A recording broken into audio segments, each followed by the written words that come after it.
Art has the power to inspire, to move, to unite. But in the wrong hands, it has also been a tool of manipulation used to justify war, oppression, and inhumane atrocities. This is the story of how fine arts were weaponized to manufacture consent for some of history's greatest crimes. During the Age of Empire, fine arts played a crucial role in legitimizing colonialism.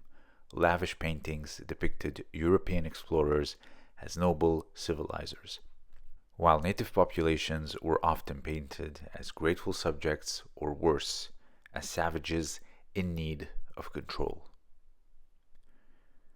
By romanticizing conquest, these artworks helped convince European citizens that their nations had a moral duty to expand. The brutal realities of slavery and exploitation were hidden behind a veil of artistic grandeur.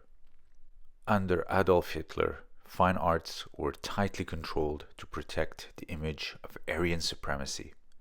The National Socialists banned so-called degenerate art, modernists, abstract or created by Jewish and leftist artists, while promoting works that glorified the German folk and militarism.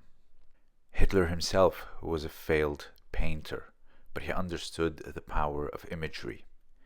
National Socialist art was designed to evoke strength, order, and racial purity, helping to normalize the dehumanization of Jews, Slavs, and other groups targeted by the regime. In the Soviet Union, socialist realism was the only acceptable art form.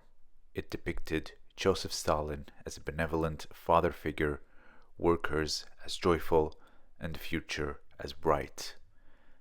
Any art that questioned the regime was deemed subversive.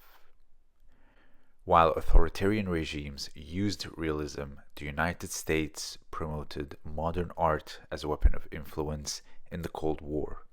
The CIA secretly funded abstract expressionism, showcasing it as a symbol of American freedom and individualism in contrast to Soviet rigidity.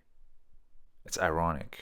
Artists like Pollock saw themselves as rebels, but their work was being used by the US government to project soft power, to argue that American culture was superior. Today, the arts continue to manufacture consent. Hollywood collaborates with the Pentagon to produce war films that sanitize US military interventions.